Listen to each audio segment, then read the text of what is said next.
예, 우리 같이 말씀 봅시다. 오늘 우리 하나님 주시는 말씀은 열왕기하 13장입니다. 열왕기하 13장. 제가 가진 성경으로 구약성경 583쪽에 있습니다. 구약성경 583쪽에 있는 열왕기하 13장입니다. 1절로 마지막 절까지 우리 천천히 한번 한 절씩 읽어보도록 하겠습니다. 제가 먼저 읽도록 하겠습니다. 유다의 왕 아하시아의 아들 요아스의 제23년에 예후의 아들 여호아하스가 사마리아에서 이스라엘 왕이 되어 17년간 다스리며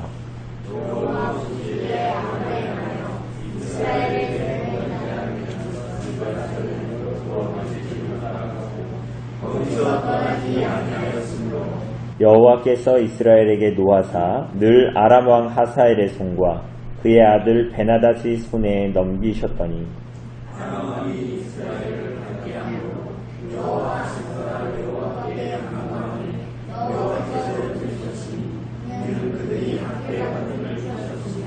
여호와께서 이에 구원자를 이스라엘에게 주심에 이스라엘 자손이 아람 사람의 손에서 벗어나 전과 같이 자기 장막에 거하였으나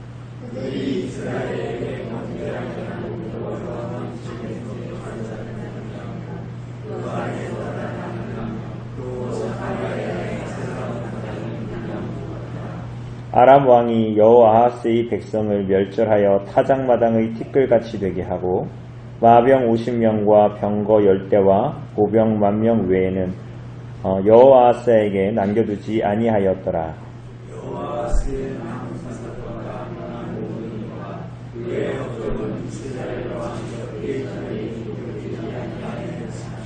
여호아하스가 그의 조상들과 함께 잠에 사마리아에 장사되고 그 아들 요아스가 대신하여 왕이 되니라.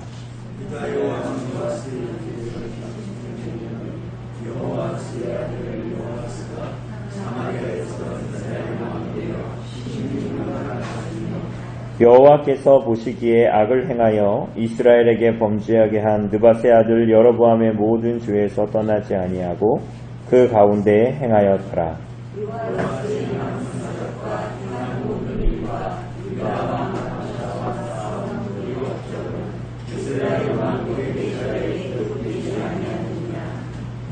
요아스가 그의 조상들과 함께 잠에 이스라엘 왕들과 함께 사마리아에 장사되고 여로보암이 그 자리에 앉으니라.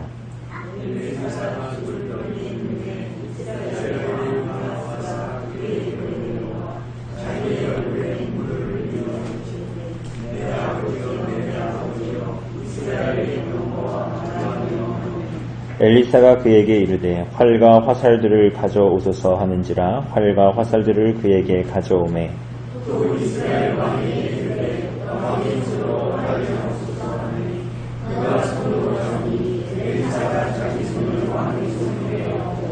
이르되 동쪽 창을 여소서 하여 곧 열매 엘리사가 이르되 쏘소서 하는지라 곧 쏘매 엘리사가 이르되 이는 여호와를 위한 구원의 화살 곧 아람에 대한 구원의 화살이니 왕이 아람 사람을 멸절하도록 아벡에서 치리이다 하니라. 또 이르되 화살들을 지우소서 곧 지우에 맹세하고 이스라엘 왕이 이르되 땅을 치소서 하는지라 이에 새로 치고 치니라. 하나님의 사람이 노하여 이르되 왕이 대여섯 번을 칠 것이니이다. 그리하였다면 왕이 아람을 진멸하기까지 쳤으리이다. 그런즉 이제는 왕이 아람을 3번만 치리이다 하니라. 엘리사가 죽으니 그를 장사하였고 그가 바뀌니 모압 도적들이 그를 당했으나 마침 사람을 장사하는 자들이 그 도적대를 보고 그의 시체를 엘리사의 묘실에 들이던지매 시체가 엘리사의 뼈에 닿자 곧 회생하여 일어섰더라.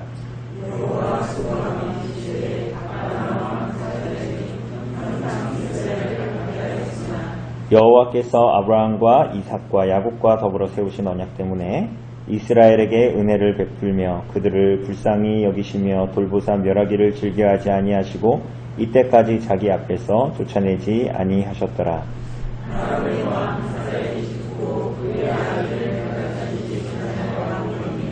여호아하스의 아들 요아스가 하사엘의 아들 베나다스의 손에서 성읍을 다시 빼앗으니 이 성읍들은 자기 부친 여호아하스가 전쟁 중에 빼앗겼던 것이라.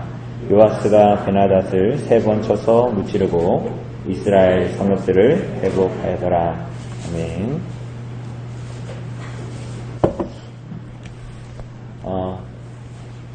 오늘 우리가 13장부터 이제 15장까지 보는 내용은 11명의 왕들이 나타납니다.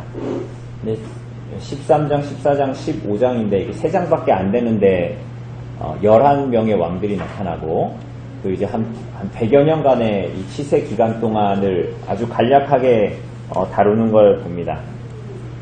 특별히 오늘은 그 지난주에는 요아스, 유다왕 요아스에 대해서 봤지만 그리고 다음 주에는 이제 아마샤, 그의 아들 아마샤에 대해서 볼 건데 그 사이에 오늘 우리가 보는 본문은 북이스라엘 왕, 두 왕이 여호아하스와 요아스가 나타나고 그리고 그 사이에 중요한 이제 특징 그리고 어떻게 보면 북이스라엘에 대한 하나님의 뜻을 사실은 선명하게 드러내는 엘리사, 선지자 엘리사의 죽음을 오늘 이 13장은 기록하고 있습니다. 앞에서도 보았듯이 지금까지 우리가 본 것처럼 오늘 본문에서도 북이스라엘의 왕들은 끊임없이 하나님을 향해서 불순종하고 그 여로보암의 죄, 느밧의 아들 여로보암의 죄를 답습하는 것을 끊이지 않고 계속합니다. 그죠? 남유다 왕들은 우리가 반복적으로 본 것처럼 어떤 왕들은 이제 그 의를 행하지만 하나님 앞에 의롭게 살려고 하지만 언제나 산당에서 드리는 제사는 희생 제사는 멈추지 않고 반복했던 것을 봅니다. 그러니까 우리가 이제 오늘 볼 것도 그렇지만 이후에 나머지 보는 모든 본문도 이러한 죄, 하나님을 향한 불순종, 그 죄로 인한 혼란, 무질서가 막 반복되고 막 얽히고 설키고 막 이런 내용들이 이제부터 이제 더 짙게 나타나는 것을 우리가 보게 됩니다. 심지어는 이제 시간이 지날수록 하나님의 구원을 이 사람들이 목도를 해도 거기서 금방금방 돌아섭니다.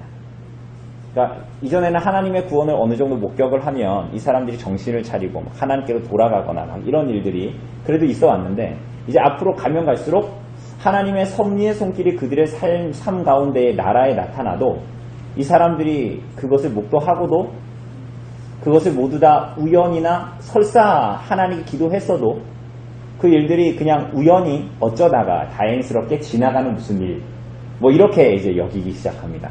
불신앙적인 모습들을 보이죠. 그래서 우리가 오늘 볼 때 이런 신앙적으로 보이고 경건해 보이지만 결국은 이들의 삶이 나타나는 이들의 삶이 말하고 있는 불신앙은 오늘 여러분과 저에게 무엇을 말하는가?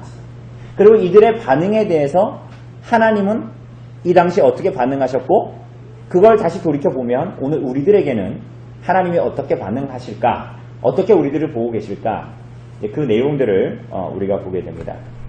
오늘 우리가 읽었듯이 두 왕 중에 13장에 나오는 첫 왕은 제목에도 나와 있다시피 누굽니까? 북이스라엘 왕 여호아하스입니다. 예후의 아들이죠. 예후의 아들. 그리고 이어지는 10절에 나타나는 사람은 누구예요? 여호아하스의 아들 누굽니까? 북이스라엘 왕 요아스입니다. 여러분 제가 여기에 왜 북이스라엘 왕, 남유다 왕 이렇게 다 표시하시는 줄 알겠죠? 동명이인들이 많습니다. 동명이인들이 많아서 굳이 이렇게 계속 표시하는 겁니다. 여러분 동명이인이 헷갈리면 지난주에도 말씀드렸다시피 이거 집에 있으시죠? 이거 잘 보면 없으세요? 여기 갖고 가세요.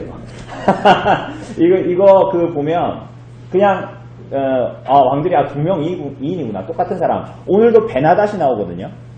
그런데 아람 왕, 시리아 왕인데 하사엘이 나오는데 하사엘의 아들이 베나닷이거든요.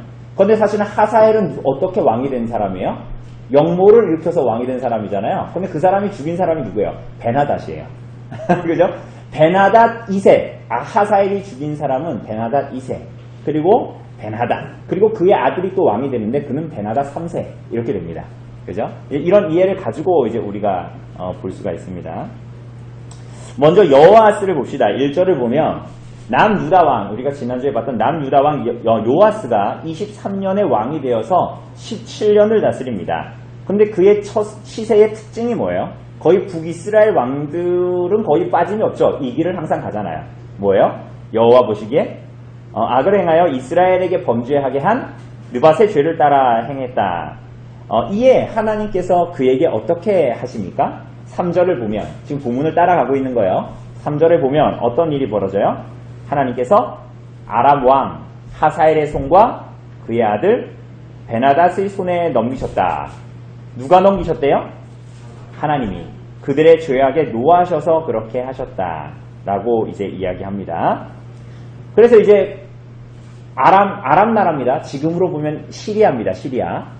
그래서 막 고난을 받는데 아주 재밌게도 4절을 보니까 이렇게 나와요. 아람 왕이 그 이제 하사엘과 베나닷으로 표명되는 이 아람 왕이 이스라엘을 어떻게 했다고요? 학대했어요. 그래서 여호아스 왕이 어떻게 했어요? 뭐 했어요? 하나님께? 하나님께 기도했습니다. 그런데 중요한 건 뭐예요? 하나님께서 이들의 기도를 들으세요, 안 들으세요? 여러분 같으면 어땠을 것 같아요? 하나님이 이들의 기도를 들으십니다. 그러니까 우리 같으면 괘씸해서 안 들어줄 것 같잖아요. 근데 하나님이 이들의 기도를 들으신다. 그래서 무슨 일이 벌어집니까? 5절을 보면 하나님이 그들에게 뭘 보내세요? 구원자를 보내서 그래서 그들이 자기 장막에서 살게 됐다. 이런 얘기합니다.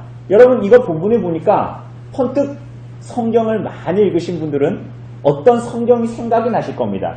어떤 성경이 기억나세요? 네? 방금 나왔는데 시옷이라고 방금 사사기. 우리가 예전에 우리 옛날에 봤었죠. 옛날에 사사기 볼 때 그 패턴이 반복되지 않습니까? 하나님 앞에 범죄하죠. 그래서 하나님이 징계를 하십니다. 그러자 어떻게 해요? 죽겠다고 살려달라 그럽니다. 그래서 하나님이 누굴 보내요? 사사를 보내요. 그래서 구원하십니다. 그리고 몇십 년간 평안했습니다. 그리고 또 어떻게 돼요? 또 범죄하는. 이 사사기의 패턴이 계속적으로 반복됩니다. 그러니까 이런 내용들은 다 이들의 죄악이 얼마나 깊은가. 제가 주중에도 카톡으로 보내드렸던 내용들 보면 에덴에서 범한 아담과 하와의 그 첫 범죄가 대체 우리들의 삶에 무슨 일을 저질렀단 말인가. 여러분 오늘 날씨 막 서늘하고 날씨 너무 더울 때 말고 그래도 저녁 때 되면 서늘하잖아요. 그럼 밖에 나가서 혹은 뭐 바다 가까운 분은 바다, 호수 가까운 분은 호수, 아니면 여기도 경치가 좋으니까 여러분 나가면 기분이 좋습니까 나쁩니까? 그럴 때 나가가지고 산책을 저녁에 하면 좋죠. 범죄하여 타락하여 저주받은 이 세상이 이 정도라면 선하신 하나님이 원래 우리에게 창조하셨던 이 세상은 대체 무엇일까? 그걸 반대로 뒤집어 보면 뭐예요? 그 죄가 우리를 어떻게 망가뜨렸는가를 아주 극명하게 나타내는 거예요. 그 사사기의 패턴들은. 그런데 동시에 우리가 그러면서도 우리가 때로는 자식 새끼가 이런 격한 말을 자식이 속을 썩이면 제가 요즘에 자꾸만 일이 많으니까 자꾸 스트레스 받으니까 애들한테 짜증을 내요. 언성이 자꾸 높아지고. 근데 우리가 자식들이 속을 썩이면 몇 번 하다가 나중엔 버린 자식 취급을 안 하셨죠? 그럴 때도 있잖아요.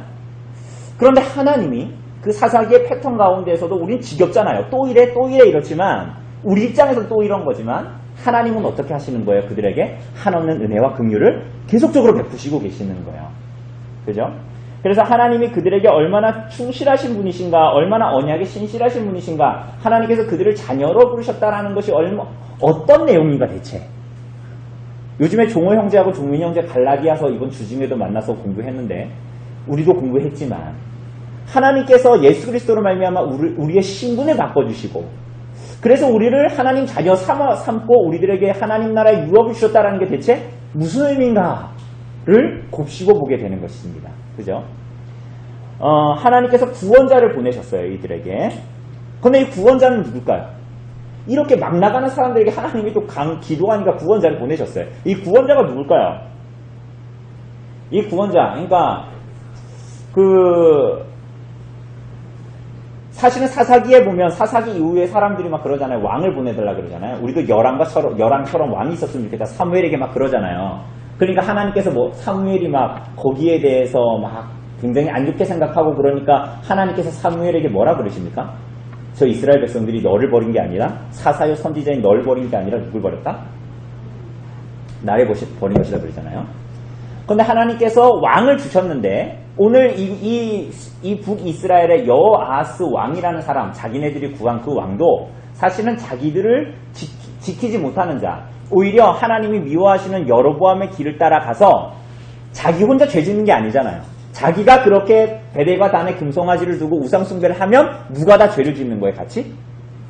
이스라엘 백성들이 모두 다 죄를 먹고 마시게 함으로 말미암아 하나님의 징계 가운데 있게 하는 것이지 않습니까? 이 구원자 누굴까요? 구원자. 그렇다면 이들에게 보낸 구원자. 어떤 사람은 그의 아들 요아스라고 얘기하기도 합니다. 그렇지만 주된 사람들이 얘기하는 주된 이 구원자는 아람을 친 어디를 쳤다고요? 이 시기에 아람 나라를 친 아스루 왕 아다드 니라르 3세라고 합니다. 왕 이름 알 필요가 없어요. 여기서 중요한 건 뭐냐면요. 그러니까 이사야서에 보면 하나님께서 내가 이스라엘 백성들을 다시 돌아오게 하려고 내 기름 부은 자를 보내겠다라고 얘기하죠. 그 기름 부은 받은 자가 누구였어요?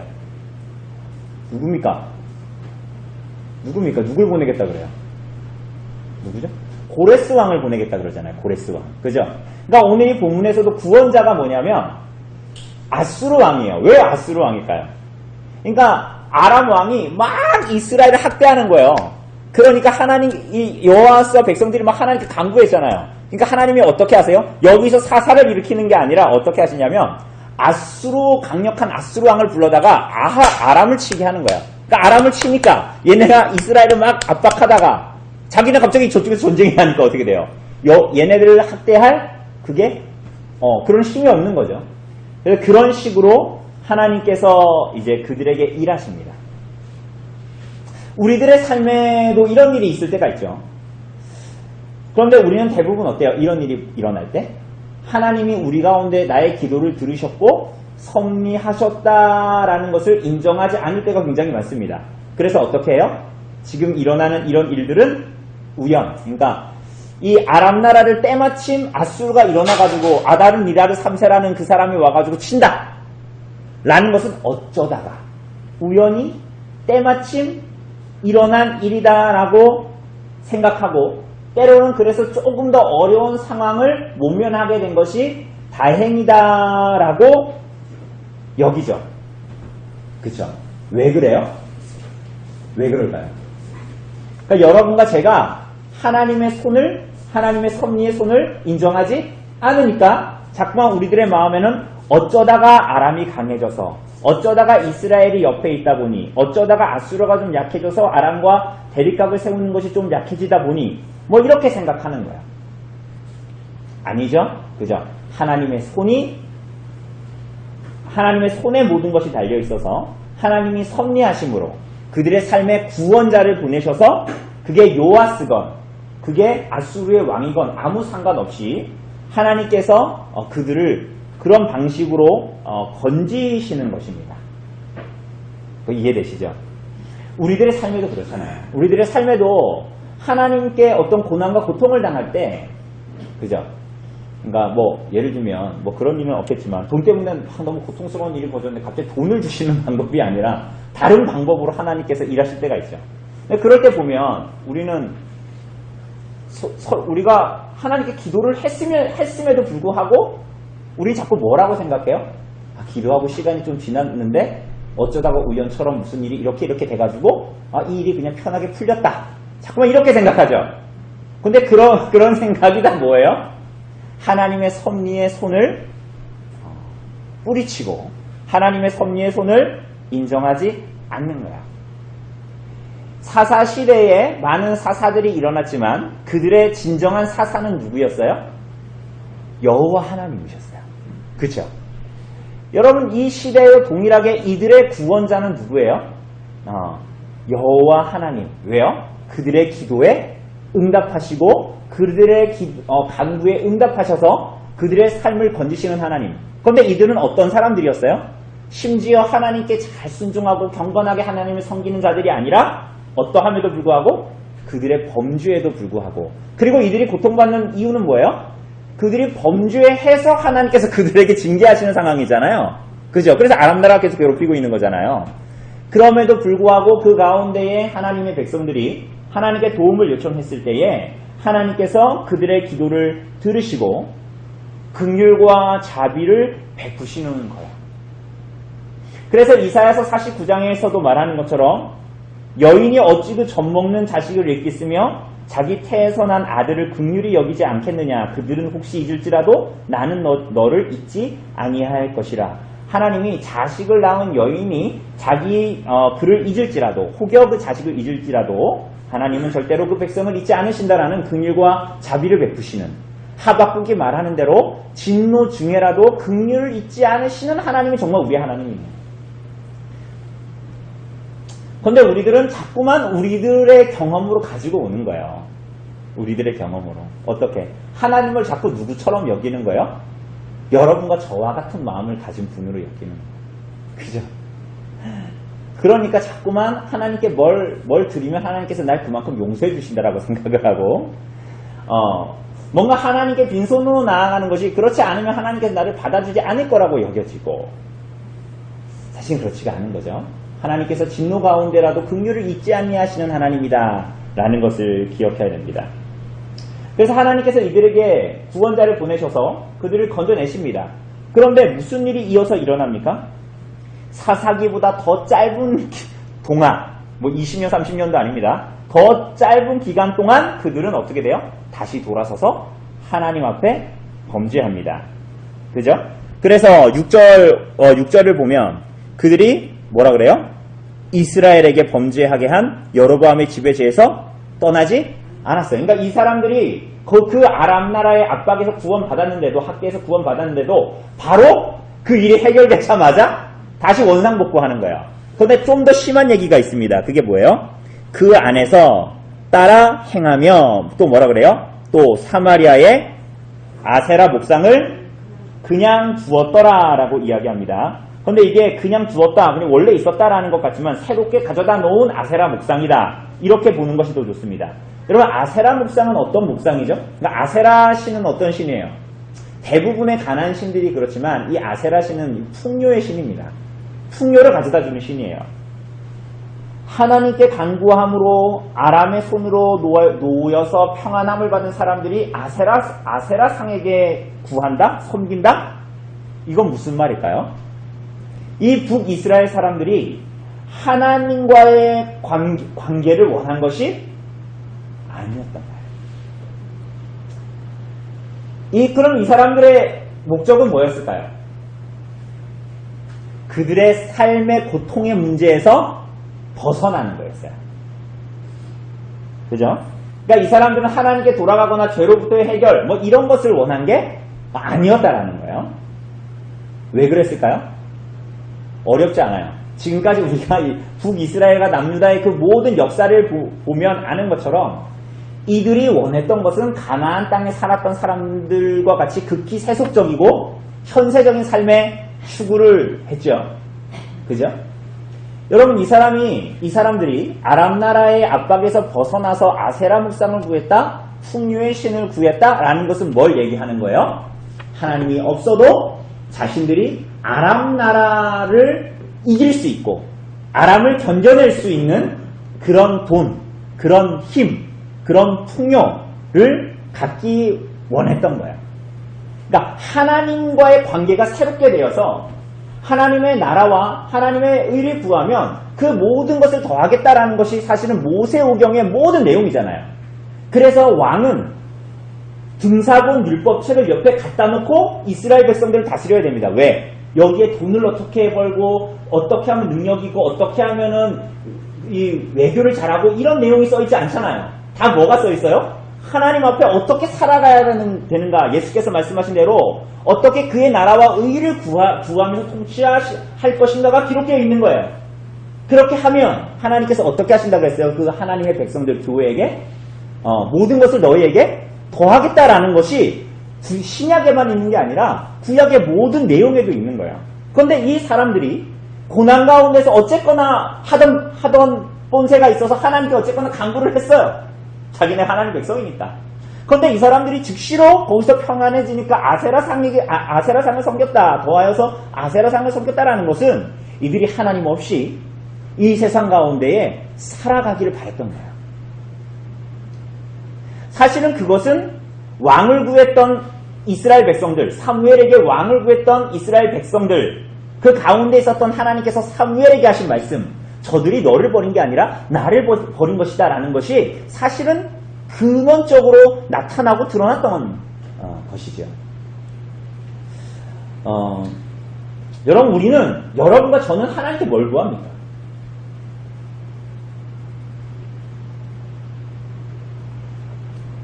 여러분, 하나님은 여러분과 저에게 뭘 주기를 원하실까요?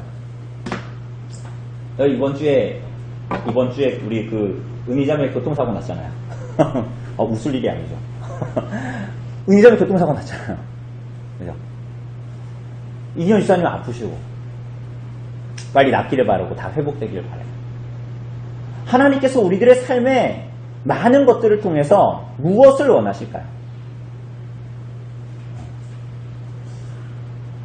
네가 쥐고 있는 거 버려라 이런 얘기가 아니라 하나님은 그 모든 섭리의 인생의 섭리의 손으로 말미암아 우리가 하나님을 상급 삼기를 원하시는 거예요. 우리가 하나님을 우리들의 유일무이한, 그래서 우리들의 유일한 음료요, 유일한 양식으로 삼고 그분을 사랑하고 그분과 함께 동행하기를 바라시는 것입니다. 그죠?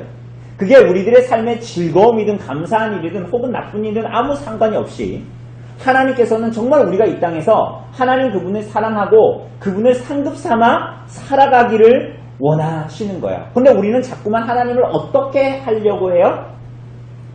아세라 목상처럼 섬기려고 하죠. 그죠?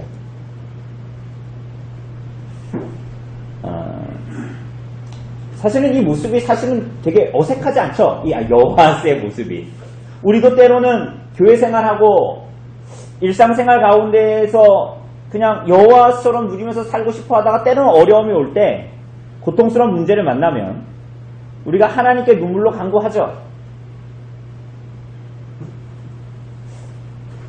간구 안 합니까? 그래서 마음이 막 괴로워서 하나님께 기도하려고 그러잖아요. 우리가 평소에 기도 안 하다가. 근데 기도하고 어떻게 보면 우리가 기도를 하나님의 뜻을 구하기보다는 우리 자신의 유익을 위해서 구하기 때문에 우리들의 마음의 카타르시스, 좀 마음이 고통스럽고 눈물 좀 흘리면 마치 그걸로 다 된 것처럼 생각을 해요. 그러지 않습니까? 참 기도가 하나님의 뜻을 구해야 되는데 그게 아니라 자꾸 내 마음의 카타르시스, 내가 그래서 눈물 한 번 흘리고 나면 은혜 받는 것처럼 생각하는 거야. 기도의 의미에서도 굉장히 벗어난 거죠. 그리고 지나고 나니 어째저째 해결이 됐어. 그러니까 자꾸만 뭐 하는 거예요? 어째저째 해결이 됐나 보다. 이렇게 생각을 하는 거죠. 그리고 다시 옛날로 돌아가는 것입니다. 그것은 하나님의 섭리의 손을 인정하지 않는 방식입니다.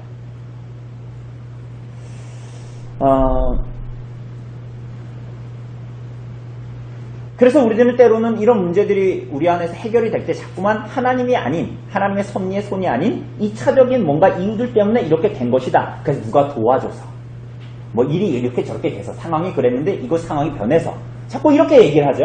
하나님은 다 도외시하는 거예요. 자꾸만.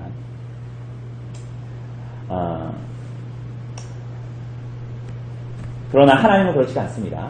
하나님은 그 백성들에게 분명히 일하십니다. 그러니까 여러분의 인생에서 어느 순간 일하고 어느 순간 일하지 않는 것이 아니라 여러분의 통째로 하나님께서 여러분의 삶에 일하십니다. 여러분이 하나님 앞에서 경건하게 예배드릴 때만 여러분에게 일하시는 게 아니라 여러분이 하나님께 범죄하는 그 가운데에서도 하나님은 여러분 가운데 일하시는 거예요. 범죄하게 일하시는 것이 아니라 그 가운데에서도 하나님께서 그 모든 것을 목도하시고 여러분의 삶의 섭리함으로 그 목적은 뭐예요? 여러분들을 괴롭히고 싶은 게 아니라 하나님의 궁극적인 목적, 하나님께 영광을 돌리고 하나님께로 이끌시기 위한 거예요. 그럼 하나님께 영광을 돌리는 게 뭐냐? 뭐 이따가 나올 겁니다. 그래서 우린 자꾸만 그렇게 자기 자신을 섬기고 자기 자랑과 자기 욕망을 섬기려고 자꾸만 하죠. 그러자 하나님께서 천국의 사냥개십니다. 어떻게 하시죠? 7절을 보면 하나님께서 다시 어떻게 해요? 아람 왕을 또 보내십니다. 또 보내셔서 이번에는 이스라엘 백성들을 멸절시킵니다. 그런데 어떻게 멸절시키는지 보세요. 타작마당의 티끌같이, 이거 다르게 번역하면요, 짓밟히고 흩날리는 흙먼지같이. 그러니까 우리 밖에 뭐 운동장 같은 데 가면 건조할 때 팍 하면은 먼지 확 일어나죠? 요즘에 여기 공사장 차들 다니죠? 그럴 때 물 안 뿌렸으면은 먼지가 확 일어나죠? 그런 것처럼 그냥 하나님께서 흙먼지처럼, 흙 뿌려지는 먼지처럼 만들어버리겠다라는 거예요. 그래서 하나님을 이런 식으로 만월히 여기고 기만하는 자들에게 하나님께서 거의 아무것도 남겨놓지 않고, 그러니까 자기가 의지했던 모든 것들, 아세라 묵상을 통해서 그들이 하나님 없이 얻으려고 했던 돈과 힘과 자랑거리와 자랑들을 하나님께서 남겨놓지 않으시는 거예요. 그래서 되게 비참해졌어요. 어떻게 비참해졌습니까? 뭐밖에 안 남았어요, 지금 보니까. 7절에 보면. 마병 50, 병거 10대, 보병 10,000, 요 정도밖에 안 남았어요. 거지가 됐습니다. 여러분, 이게 나라의 병력이라고 볼 수 없는 거예요, 이게 지금. 여러분, 그러니 하나님께서 우리들이 반복해서 이스라엘과 같은 일들을 반복해서 행한다면, 반복해서 하나님 아닌 다른 것들을 붙들고 의지하고 살아가고, 반복해서 하나님 아닌 것들을 입이 닳도록 자랑하고, 그것을 자랑거리로 삼고 의지하면, 여러분과 제가 자랑거리로 삼고 의지할 거리로 삼고 했던 것들을 어떻게 하겠다라는 거예요? 흙먼지처럼 다 날려버리겠다라는 거야. 여러분, 무섭죠? 무섭죠? 안 무서워요. 이거 하늘 왜 이럴까요? 당해보라는 거예요, 우리한테? 여러분, 놀랍게도 끝난 게 아닙니다. 여러분, 우리가 자꾸만 하나님한테 우리 자꾸 죄질 때 이런 생각하죠. 이래가지고 벌 받으면 어떡하지? 오늘 본문 나온 대로 내가 이렇게 반복해서 죄지는데, 그래가지고 내가 의지하고 내가 좋아하는 거 다 날아가면 어떡하지? 이렇게 생각하잖아요. 그래서 그거 하나님께서 어느 날 참다가 확 날려버리고 나는 거짓골이 되고, 오늘 여호와처럼 이제 인생 끝이구나. 아니라 하나님께서 이렇게 해서라도 하나님의 백성들을 이끄시는 거예요. 아까도 얘기했듯이 어떻게 해요? 하나님만이 우리의 상급이 되게. 그러니까 여러분, 이렇게 해서 여호와가 돌아와서 아이고 하나님 영광 돌립니다, 하나님 더 영광 받으세요, 그런 식으로 하나님의 이익을 구하려고 하나님께서 이렇게 하시는 게 아니에요. 하나님은 그분 자체가 영광이 충만하신 분, 그분에게 모든 영광이 있어요. 우리가 뭘 해서 거기서 덧붙일 수도 없어요. 근데 하나님이 이렇게 하시잖아요. 왜 그렇게 하신다고요? 하나님만이 우리들의 완전한 상급, 그분이 생명 자체이시고 그분이 유일한 이 세상의 복의 근원이시잖아요. 하나님께서 하나님의 백성들을 왜 그렇게 하시냐고요? 하나님이 우리의 상급 되시고 우리들의 정말 복이 되어 주셔서 어떻게 하는 거예요? 영원한 하나님이 우리에게 복 주시고자 하는 거예요. 이렇게 하는 거는. 그러니까 우리는 자꾸 이방 신을 섬기는 데 익숙하잖아요. 그러니까 이 신을 제대로 계속 섬기게 하려고 이렇게 한다고 생각하죠. 우리 삶에 때론 이런 일이 당하면 하나님께 다시 헌금하고 다시 이렇게 해가지고 이렇게 해야지, 이렇게 하기 위해서 하나님께 힘들게 하시구나, 이렇게 생각하잖아요. 그건 이방 신을 섬기는 방식입니다.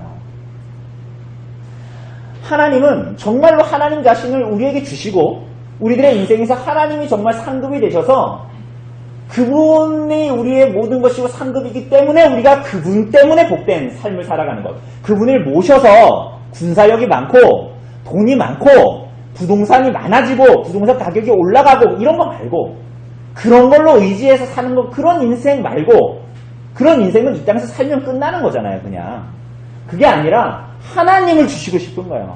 그분이 복의 근원이고 그분이 영생의 근원이기 때문에 그런 거죠.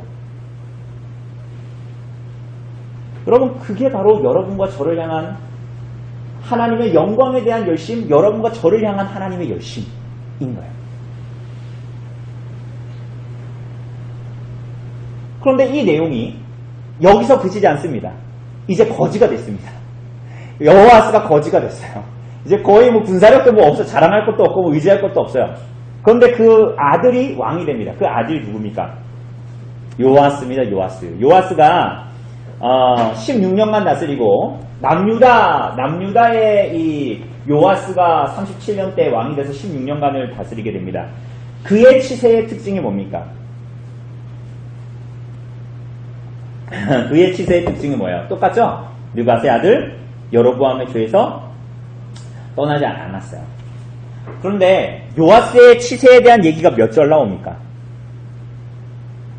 여러분 16년 동안 왕이었다니까요. 16년 동안 왕인데 지금 몇 절 나와요? 4절 나와요. 4절. 다음 장에서 아마시하고 전쟁할 때 잠깐 나오고요. 이 사람에 대한 치세는 딱 4절 나옵니다. 16년 동안 아무 일도 안 했을까요? 이 사람이? 아무 일도 안 하지? 않았겠죠. 많은 업적, 많은 일들을 했겠죠. 그런데 왜 4절밖에 안 나왔을까요? 하나님께서 하나님의 백성과 교회들에게 우리에게 정말 원하시는 것이 뭐예요? 우리가 평생에 무슨 일을 하고 어떤 업적을 바벨보다 더 건실하고 높게 세우고 그 자신을 그래서 어떠함을 어떤 방식으로 훌륭하게 드러냈는가가 중요한 것이 아닙니다. 그럼 뭐가 중요해요? 뭐가 중요해요? 여러분과 제가 이 땅에 100년도 안 되는 인생을 살면서 지금 11명의 왕들이 100년 동안 4장밖에 안 나오잖아요. 100년도 안 되는 여러분과 저의 인생이 무엇이 중요한가를 아주 명확하게 보여줍니다. 뭐예요? 무슨 업적을 쌓고 어떤 대단한 이름을 내고 무언가 대단한 자랑거리를 내는 게 하나님 앞에 영광이 되는 것이 아니에요. 그럼 뭡니까? 그의 일생이 어떻게 그가 일생 동안 하나님을 사랑하며 그분의 말씀에 어떻게 순종하며 살았는가 하는 거예요. 엄결리에 살았냐 서초구 반포에 살았냐가 중요한 것이 아니라는 거예요. 무슨 직업을 가졌냐, 세상에서 얼마나 자랑스럽고 높게 생각하는 직업을 가졌고 얼마나 많은 연봉을 가졌고 그것이 중요한 것이 아니라 그의 일생이 어디에 있건 간에 하나님을 그가 어떻게 그의 일생을 들어 사랑했고 그가 어떻게 하나님의 말씀 앞에 그의 삶 가운데서 반응했냐는 거예요. 그게 엄결리에 있던 인생이든 미국에 있던 인생이든 아무 상관이 없어요. 그것은. 그러니 우리는 오늘 이곳에서 하나님을 믿는 하나님의 백성들이 오늘 엄결리에서 여러분과 제가 이렇게 살아갈 때 그저 그런 하루를 보낸 것이 아니라 그렇게 하나님의 존귀한 부르심 앞에서 오늘 우리들의 인생을 살아가고 있는 것입니다. 헛되고 무의미한 시간들이 아니라 영원한 시간들을 사는 것입니다. 그래서 어떻게 살아야 할 것이죠? 하나님을 어떻게 사랑하고 그분의 말씀을 어떻게 사랑하고 우리에게 맡겨주신 시간과 돈과 힘, 나의 만족을 위해서 사용할 것인가? 하나님의 뜻을 위해서 우리들의 인생을 어떤 식으로든지 순종하며 살아갈 것인가? 하는 것입니다. 그죠? 그게 참 중요하겠죠. 그죠?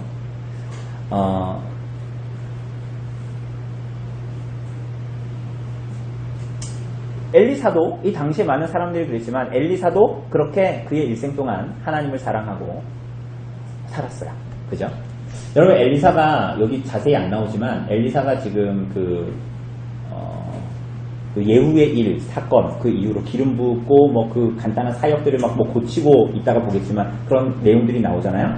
그리고 그런 일 다음에 굉장히 오랜 시간 동안 학자들은 약 30-40년이라고 보는데요. 그 시간 동안 엘리사는 성경에 기록되어져 있는 사역을 하지 않았습니다.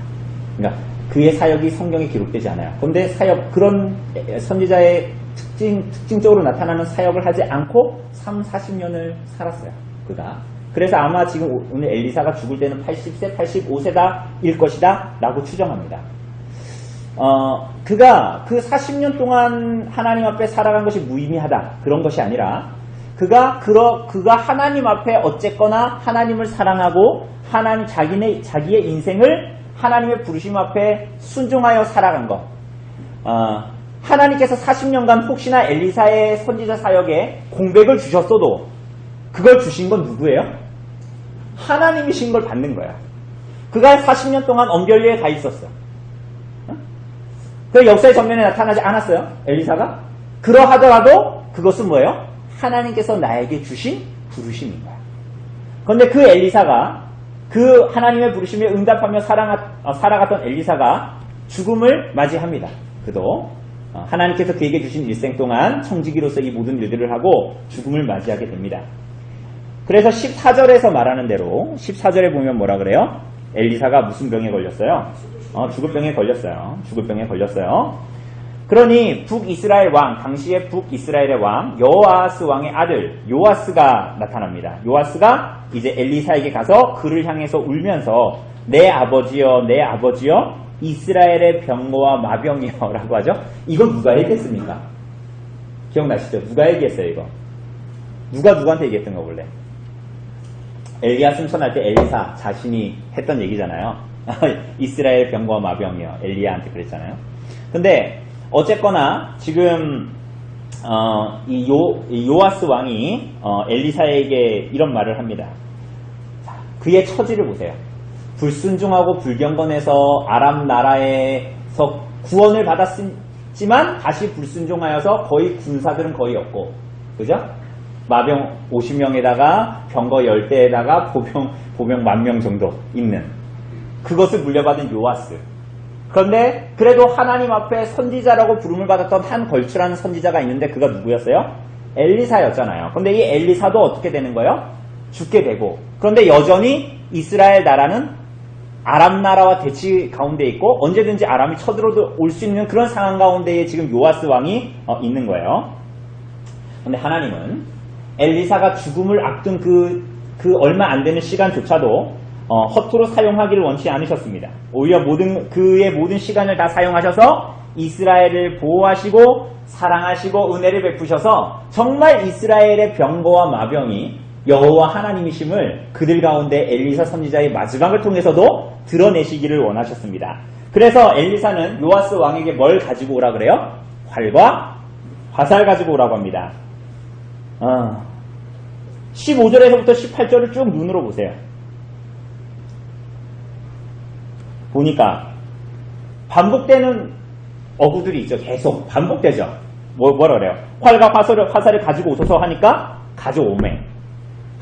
활을 잡으소서 하니까 보니까 잡으니. 동쪽 창을 여소서 하니까 여니. 집으소서 하니까 뭐래요? 집으니. 18절에 치소서 하니까 치니. 이렇게 나오죠. 시키는 대로 해야 하네요. 그죠? 그러니까 이후에도 보겠지만 선지자에게 허락하신 하나님의 말씀에 대한 순종이 우리의 어떠함에 의하지 않는 승리를 가져다 준다라는 것을 우리는 여기서 알 수가 있습니다. 지금 엘리사가 마지막으로 아람 나라를 치게 하겠다라는 거예요. 그죠? 그런데 당신이 저 아람 나라를 치기 위해서는 병거와 마병을 어디 가서 애국 가서 구워오십시오. 이런 얘기 안 해요. 그죠? 그의 어떠함에 달려있지 않아요. 그 하나님 백성들의 구원과 승리는. 그죠? 뭐에 달려있어요? 뭐에 달려있어요? 하나님의 뜻에 달려있는 거예요.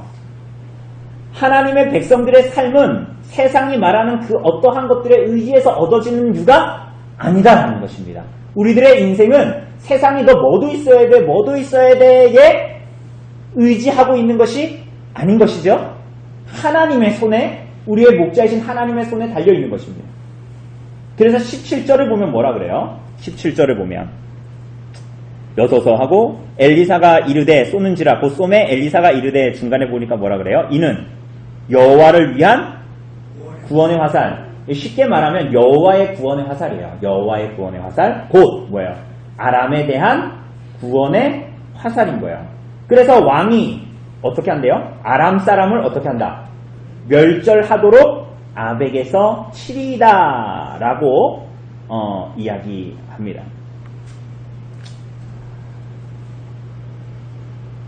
그러니까 여러분 이거 요아스가 믿었을까요?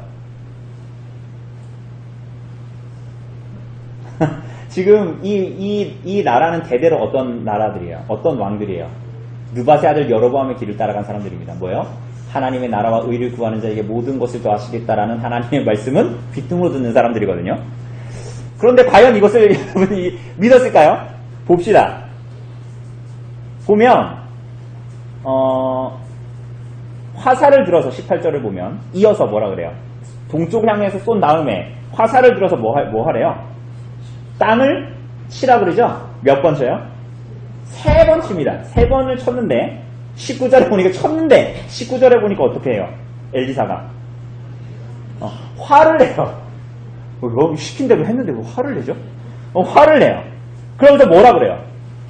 하나님이 아람을 너를 통해서 멸절시키려고 했는데 네가 3번만 쳤으니까 아람을 멸망시키지 못한다는 말이거든요. 이게. 그럼 이게 무슨 얘기일까요? 요아스 왕이 열정이 부족하다는 걸까요? 요아스 왕이 소심해서 3번밖에 안 쳤을까요? 좀 특징적인 게 나오는데요. 19절에 보면 뭐라 그래요? 뭐라고 시작합니까? 하나님의 사람이 노하여라 그러죠? 이 하나님의 사람이 누구예요? 엘리사죠? 근데 왜 하나님의 사람이라고 굳이 부를까요? 갑자기, 그죠? 그리고 이 전쟁이 어디에서 일어날 거라 그래요? 아벡에서 일어날 거라 그러잖아요? 근데 이 사건은 열왕기상 20장에 나타난 한 사건과 굉장히 닮아 있습니다. 열왕기상 20장에 무슨 사건이 나타나냐면 여러분들 중에 북이스라엘 왕 중에 나쁜 왕 한 명만 뽑아보세요. 누구예요? 가장 기억에 남는 사람 누구예요?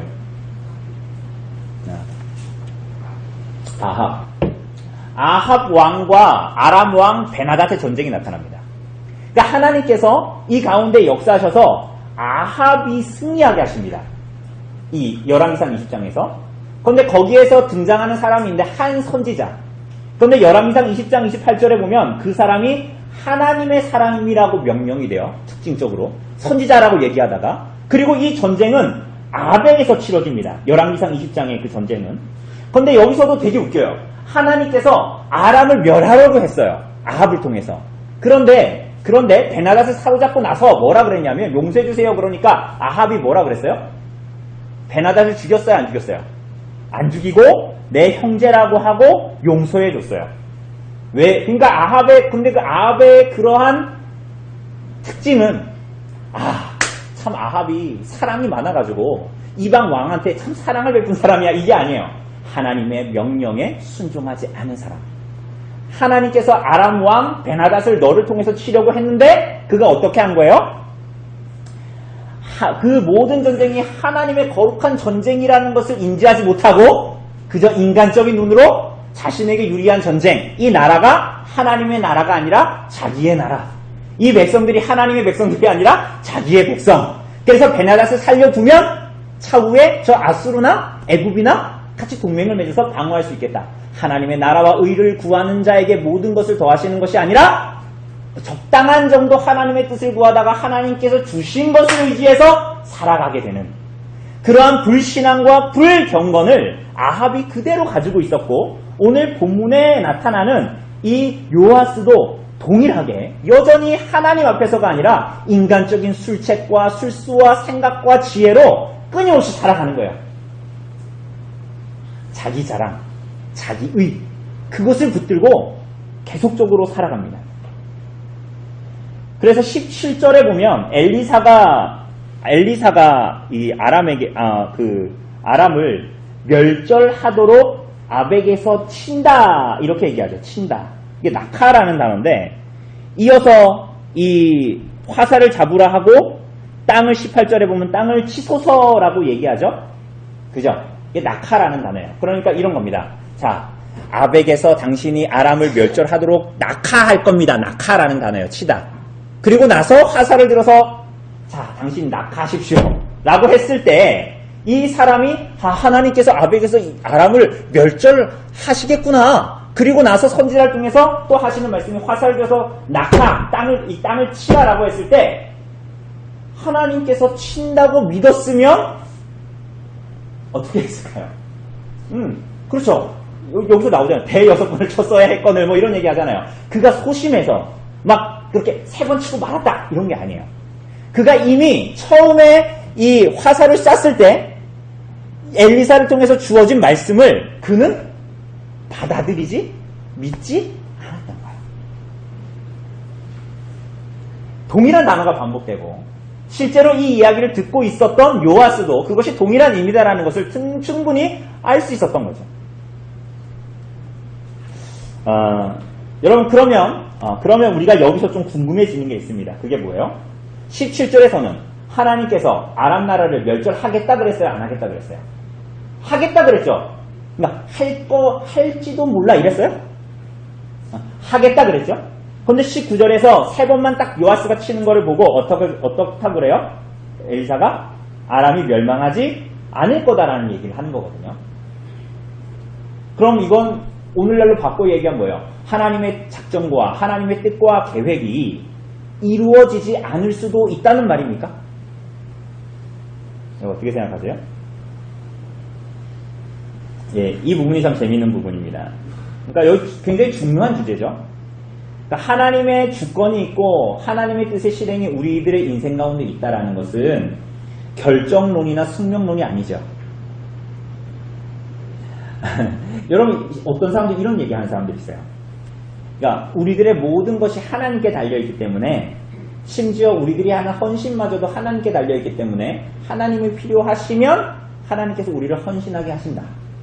그래서 내가 평소에 기도하지 않지만 하나님이 필요하시면 내가 기도하게 하셔서 하나님께 헌신하게 하신다. 이렇게 얘기합니다. 이게 맞는 얘기예요? 틀린 얘기예요? 벌써 들어도 뭔가 이상한 얘기 같죠? 그죠? 그럼 하나님은 우리의 기도가 없으면 뭐 일을 못 하신다는 얘기인가? 하나님은 우리가 알다시피 분명히 하나님은 하나님의 뜻과 계획을 그분의 기뻐하시는 뜻대로 이루십니다. 그죠? 실행하시죠. 그러나 하나님의 주권은 그 백성들의 순종을 무시하지 않으십니다. 여기에 성도와 교회에 큰 영광이 있는 거예요. 하나님께서 그 백성들에게 허락하신. 그래서 하나님의 주권은, 그리고 그분을 향한 하나님의 백성들의 믿음은 우리들의 인생에서 일하시는데, 일상다반사에서 하나님의 손을 감지하게 하고 하나님의 섭리에 겸손하게 반응하게 합니다. 그래서 하나님과 하나님의 말씀에 대한 순종의 삶을 살아가게 하는 것이죠. 이걸 다르게 말하자면 믿음에 대한, 믿음으로 사는 것에 대한 무관심, 무감각, 게으름, 신경 쓰지 않음은 하나님 때문이 아니라, 그죠? 자신의 불신앙과 불경건 때문입니다. 그러므로 오늘 엘리사와 이 요아스의 사건은 하나님 말씀의 엄중함 뿐만이 아니라 그분께로 부름을 받은 하나님의 백성들이 가져야 하는 믿음의 중요성을 동시에 이야기하는 것입니다. 그래서 하나님의 뜻을 이루시되, 하나님의 주권으로 하나님의 뜻을 이루시되, 하나님은 하나님의 백성들의 심령 가운데에 하나님의 말씀에 대한 믿음의 순종을 일으키셔서 하나님의 백성들에게 하나님의 뜻이 그 일이 이루어짐으로 말미암아 하나님의 백성들에게 유익한 일들이, 하나님으로 말미암는 유익들이 일어나도록 그렇게 일하시는 거예요. 그런데 이렇게 얘기하면 또 우리들은 이런 생각이 들잖아요. 그럼 하나님의 뜻이 아니라 우리들의 뜻이 이루어지는가? 아니라 동시에, 그러면서도 동시에 하나님은 하나님의 뜻을 분명하게 성취하시고 어그러뜨리지 않으십니다. 그래서 결과적으로 보면 뭐예요? 그분의 선하신 통치와 다스림에 따라서 모든 사람들이 하나님의 구원에 이르기를 원하지만 그렇게 되지 않는 자들은 하나님의 작정이 아니라 자신의 작정대로 하나님 앞에 악하게 반응하는 자들 뿐이다 라고 결론 지어질 수 있는 겁니다. 조금 어려운 얘기죠. 그러니까 하나님의 주권은 우리가 봤을 때 하나님의 주권은 그냥 하나님이 하시고 그냥 우리는 꼭두가시다, 우리가 그게 아니다라는 것을 반복해서 배웠잖아요. 근데 그것들이 실제로 일할 때는 이런 양면을 가지고 있는 거예요. 하나님은 하나님의 백성들의 믿음의 순종을 사용하셔서 하나님의 주권을, 하나님의 뜻을 이루십니다. 근데 그렇다고 해서 하나님의 뜻이 어그러지지 않아요, 절대로. 이게 신비죠. 이게 하나님의 신비요 지혜인 거예요. 그런 면으로 봤을 때 이 하나님께서 구원하시고자 하는 모든 자들, 그러니까 북이스라엘 백성들 가운데 돌이켜서 하나님께로 돌아오게 하시고 싶지만 그렇게 반응하지 않는 모든 자들은 자신의 작정에 따라 악하게 하나님 앞에 반응하는 자들일 뿐이다, 이렇게 말할 수 있는 거예요. 그래서 하나님은 이 사람들을 어떻게 하실까요? 그러니까 이렇게 끊임없이 지금 결국은 여호아스도 불순종하는 거고, 지금 그 아들 요아스도 결국은 경건해 보이지만 막 교회 가서 막 그렇게 하지만 사실은 불경건하고 불신앙으로 치닫고 있는 거잖아요. 계속적으로 속내는. 하나님께서 이들에게 어떻게 하실까요?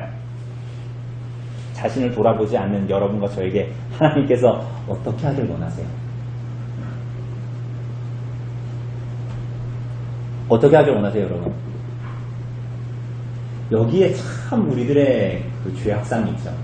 여러분, 저 말 안 듣는 저 자기 자랑과 자기 위로 가득 찬 저 옆에 있는 저 집사에게 하나님께서 어떻게 하길 원하세요? 대답하지 마세요. 다 아니까. 그럼 그렇게 불순종하고 자기 자랑과 자기 위로 가득 찬 나는 어떻게 하길 원하세요, 하나님이? 말하지 마세요. 하나님이 어떻게 하실까요? 어떻게 했으면 좋겠어요? 그런 여러분에게 어떻게 했으면 좋겠어요? 그게 엘리사의 죽음으로 나타납니다. 엘리사는 죽어서도 말합니다. 20절을 보면 엘리사가 죽어서 장사돼요. 해가 지났어요. 그러니까 다음 해가 된 거예요. 1년이 지났다는 게 아니라 다음 해가 됐어요. 춘궁기에 다다랐습니다. 먹을 게 없어요. 그러니까 다른 나라 당연히 쳐들어오겠죠? 그런데 누가 쳐들어와요? 모압의 도적대들이 쳐들어옵니다. 근데 때마침 장사를 지내고 있었어요. 시체를 죽은 사람이 있어서 장사를 지내고 있었는데 모압대가 막 오니까 어떻게 해요? 급해가지고 엘리사의 옆에 묘실이 있었나 보죠. 그러니까 우리나라처럼 이 땅을 파서 매장하는 게 아니잖아요. 그러니까 쉽게 파지는 바위를 파는 거예요. 파가지고 안에 공간을 만들어서 거기다 묘실을 만들어 놓는 거거든요. 그런데 거기다가 엘리사의 묘실이 있으니까 저 모압 대적에 막 도적들이 쳐들어오니까 열고 그냥 시체를 확 던진 거예요. 근데 그 시체가 던져졌는데 어떻게 했어요? 엘리사의 뼈에 닿았네. 그럼 닿았는데 어떻게 돼요? 회생했다는 게 뭐야? 살아났다는 거야. 조집사님이 방금 혼잣말로 그랬어요. 엄마야 그랬어요. 살아났어요. 이거 되게 이 전래동화 같은 얘기, 전래동화에도 안 나오는 얘기죠. 여러분, 이게 무슨 얘기일까요? 이게 무슨 얘기일까요? 여러분, 우리가 기억하고 있다시피 엘리사의 사역들은 다 뭐였어요? 여리고의 쓴물을 고치는 거, 또 뭐예요? 과부의 빈 그릇을 기름으로 채우는 거, 또 뭐예요? 수냄 여인의 죽은 아들을 살리고 독이 든 죽을 해독하고, 그리고 아람 장군 누구예요? 나아만의 나병을 고치는 거였죠. 여러분, 이러한 엘리사의 사역은 그의 죽음 이후에도 이어지고 있어요. 지금 맞죠? 살리고 있잖아요. 그가 살아서 살리는 사역을 했는데 죽어서도 뭔가 살리고 있어요. 그의 사역은 여전히 아람과의 대치 상황 가운데 있었던 북이스라엘에게 너무나 중요한 메시지였어요. 무슨 메시지였을까요? 선지자의 능력으로 죽은 자가 다시 살아나듯 이스라엘 백성이 하나님의 능력으로 패배와 멸망의 무덤에서 회생할 것이라는 메시지가 선지자가 죽어서도 말하는 거야. 여러분 지금까지 이후에도 이스라엘 왕들이 나오지만 지금까지 북이스라엘의 왕들을 봤을 때 이 사람들에게 소망이 있어 보여요? 없어 보여요? 여러분 정말 이 사람이 그러니까 아주 그냥 물질적으로 봅시다. 세상적으로 가진 군대도 없어. 이제는 막 수도 지금 말도 안 돼. 이건 나라가 계속 견지고 있는 게 신기한 거야. 심지어는 이 사람들은 영적인 어둠, 자기네가 왜 여기에 처해져 있는지 몰라. 내 남편이 잘못해서, 내 아내가 잘못해서, 왕이 잘못해서 이런 생각하고 있는 거예요. 그게 아닌데 너희가 하나님을 구하지 않아서 지금 이 지경이 된 건데, 너희가 하나님의 나라와 의를 구하지 않아서 이 지경이 된 건데, 이네가 언약 뺏성인데, 언약 뺏성은 세상적으로 그렇게 살아서 사라지는 사람이 아니라 하나님의 백성과 언약 백성 여러분과 저는 하나님의 나라와 의를 구하고 하나님의 말씀대로 사라지는 사람들인데, 이 사람들이 이런 비참함에 처해져 있으면서도 그걸 깨닫지 못하는 어리석은 가운데 있는 거예요. 영적인 어둠 가운데 있는 거죠. 북이스라엘 사람들이 그래서 장사하던 시체를 들어 던졌듯이 하나님은 불순종하는 이스라엘 백성들을 꺼리시고 나중엔 어떻게 하실 거예요? 포로로 집어 던지실 거예요. 하나님이 그들의 불순종을 참아보시며 구원하시고 그들을 계속 참으시는 시기가 지나면 하나님은 어떻게 하실 거예요?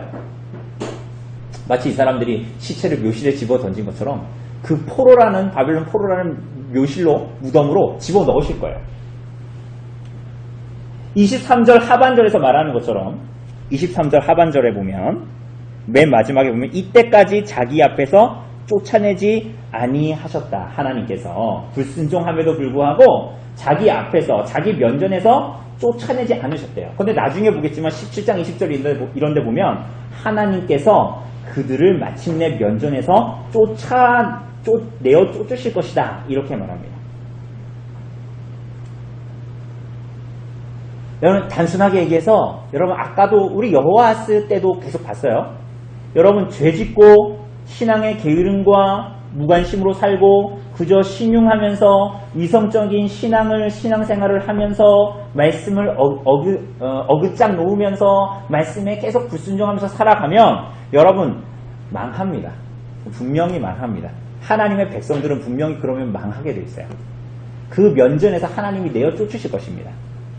그가 가진 것을 먼지처럼 흩으실 뿐만이 아니라 틀림없이 그의 면전에서 쫓아내실 거예요. 그런데 놀라운 게 뭐냐면 그럼에도 불구하고 그것이 끝이 아니라는 데에 방점이 있어요. 그 묘실에 들어가도 묘실에 던져줘도 왜 무덤에 던져줘도 희망이 있다. 어떻게 희망이 있어요? 뭐 때문에 희망이 있어요? 하나님의 약속이 있는 거예요. 언약이 있어요. 여러분의 어떠함보다 갈라디아서가 말하는 대로 예수 그리스도로 말미암은 언약으로 은혜 언약으로 말미암은 신분의 변화가 여러분의 어떠함보다 훨씬 더 승합니다. 오늘 본문도 마찬가지예요.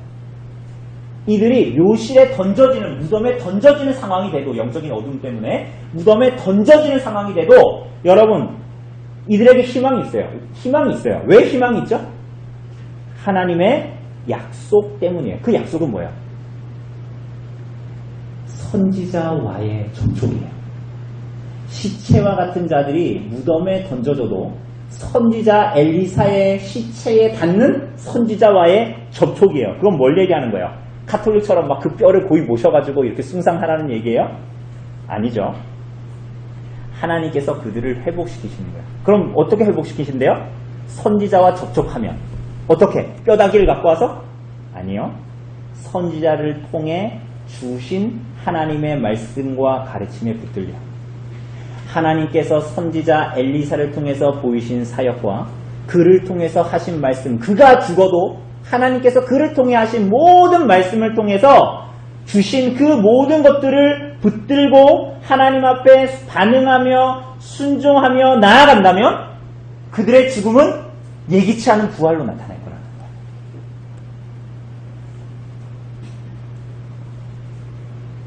여러분 신약에서도 이와 비슷한 일이 벌어졌습니다. 어떤 일이었죠? 마태복음 27장에 예수께서 십자가에 달려 죽으셨죠. 그때 무슨 일이 일어났어요? 무덤문이 열렸어요. 무덤문이 돌 파서 이렇게 문을 닫는 거거든요. 동그랗게. 이게 이렇게 열린 거예요. 물론 지진이 났으니까 열렸을 수도 있어요. 그때 예수님 십자가에 달리셨을 때. 무덤문이 열리고 무슨 일이 벌어졌어요? 죽었던 성도들이 일어났어요. 좀비가 됐다는 게 아니에요. 부활했어요. 이게 무슨 말이죠? 이건 무슨 말일까요? 이 사건은 모든 성도들이 바라볼 수 있도록 하신 부활의 전조지요. 예수 그리스도의 십자가로 말미암아 새날이 도래했다라는 것입니다. 도저히 소망이 없는 자들이 구원과 범죄와 타락, 징계, 뉘우침, 부르짖음, 구원, 범죄, 타락, 징계, 뉘우침, 부르짖음, 구원 반복하며 살아가는 모든 자들에게 그래서 그들이 소망이 없어서 무덤에 딱 갇혀버리고 죽음의 권세 아래 갇혀버리고 그것으로 끝나는 것이 아니라 하나님께서 죽음을 이기시고 영원한 생명이 가능하도록 그리스도를 보내시고 그 이전에 하나님의 분명한 언약과 어그러지지 않는 하나님의 약속이 주어져서 그들이 묘실에 던져지고 무덤에 던져져도 반드시 하나님께로 돌아가고 하나님의 말씀을 기억하고 그분께로 나아오면 끝나도 끝이 아닌 거예요. 마치 십자가 한편에 달렸던 강도처럼 끝나도 끝난 게 아닌 거죠.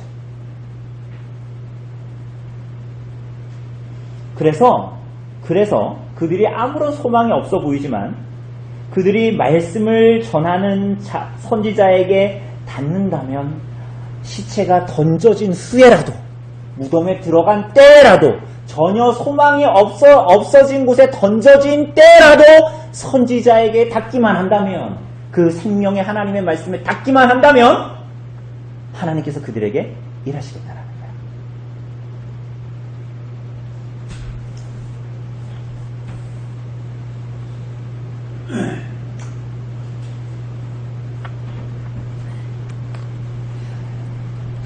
하나님께서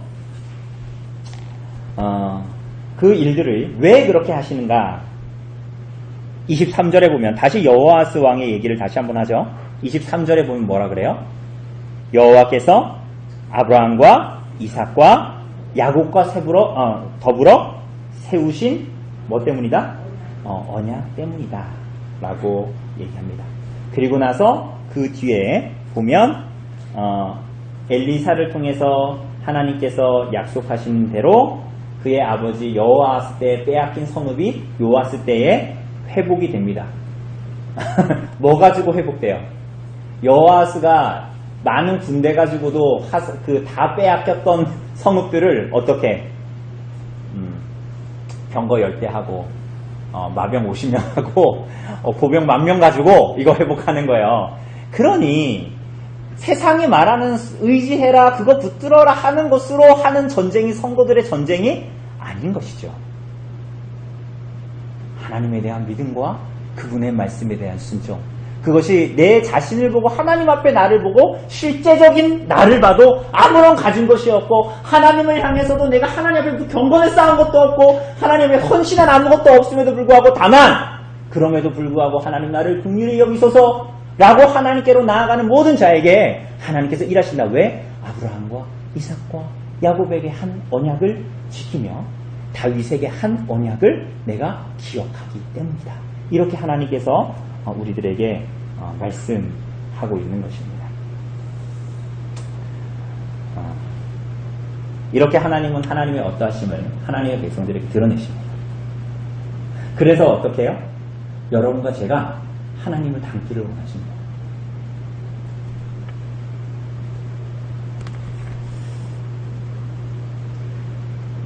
여러분 혹시 제가 우리 청장년들 카톡에 올려드린 글에는 있는데 혹시 천종호 판사라고 아십니까? 천종호 판사라고, 비행 청소년들의 대부 호통 판사. 막 비행 청소년들 판결 받으러 와가지고 사고 쳐가지고 막 부모랑 같이 왔는데 막 부모가 자식을 막 감싸고 도는 거예요. 얘가 원래 그런 애가 아니에요. 그러니까 그 판사가 막 뭐라 그런지 아세요? 당신이 애를 그렇게 기르니까 애가 그렇게 자라는 거야. 막 그래요. 그런데 이 사람이 그의 책에서 이런 얘기를 해요. 들어보세요. 그리스도인들은 정의의 공동체에 발을 붙이고, 어떤 공동체예요? 정의의 공동체에 발을 붙이고 사랑의 공동체를 지향하는 사람들이다. 정의의 공동체를 무시한 채 사랑의 공동체를 지향할 수 없다. 정의는 사랑의 최소한이고 사랑은 정의의 최대한이다. 우리 삶은 정의를 무시한 채 사랑으로 비약할 수 없다. 각자에게 정당하게 대우받는 것을 이상으로 하는 정의가 존재되지 않으면 희생과 용서로 이루어지는 사랑의 공동체를 이룰 수 없다. 우리가 오늘 본 이 본문에 의하면 하나님의 언약은 무조건적이잖아요. 그죠? 마지막까지도 하나님께서 그들을 건지시겠다라는 거 아니에요. 무조건적이잖아요. 그죠? 근데 우리는 왜 막 살면 안 될까요?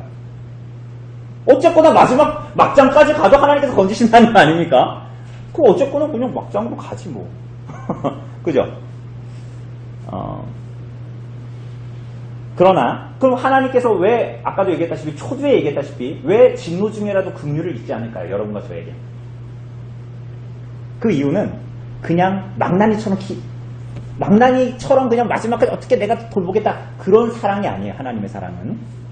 하나님은 쉽게 얘기하면 여러분과 저를 사람답게 만들고 싶으신 거예요. 어떻게? 구원하시는 하나님의 언약, 그 안에 담지되어 있는 하나님의 사랑과 공의가 드러나도록, 그리고 그것을 우리에게 베푸실 뿐만이 아니라 여러분과 제가 알도록 인생을 빚어가시는 것입니다.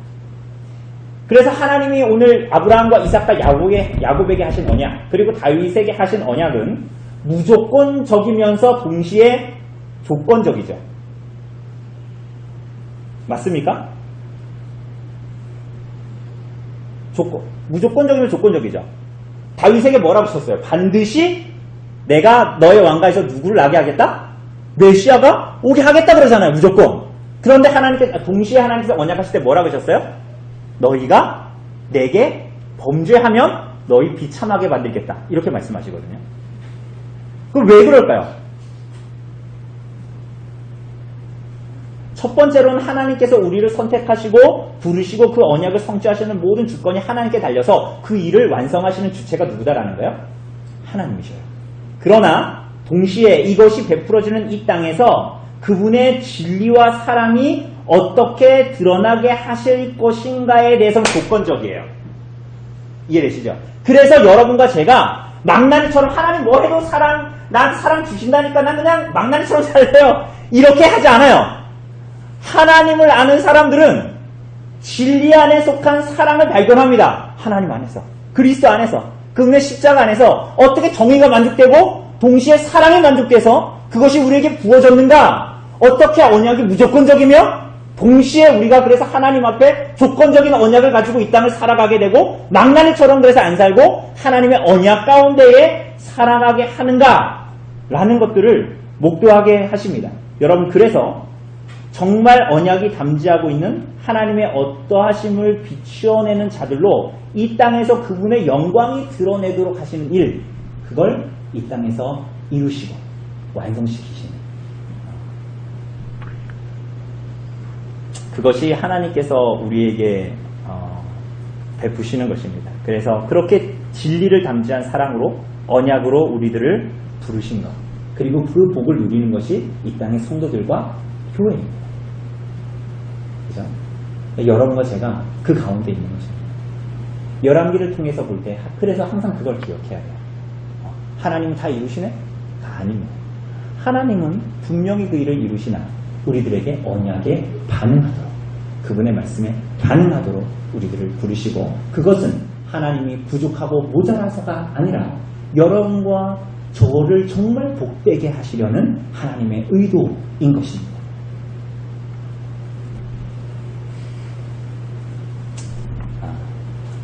이것이 열왕기 13장이 북이스라엘의 불순종 가운데에서 끊임없이 나타내시는 하나님의 은혜요 긍휼, 여러분과 저를 향한 이 시대를 향한 하나님의 끝없는 복음의 소식인 것입니다. 우리가 이것을 기억하고 하나님 앞에 우리 삶을 단돌이 하고 우리들의 일상 다반사를 단돌이 하고 막 살면 되는 삶이 아니라 결국은 하나님의 은혜를 알수록 하나님을 닮아가고 복음을 담지한 자가 복음에 반응하는 삶을 살게 되는 그러한 삶으로 우리들을 부르셨습니다. 우리가 좀 그것을 기억하고 우리가 이 땅에서 교회와 성도의 삶을 살아가기를 간절히 바랍니다.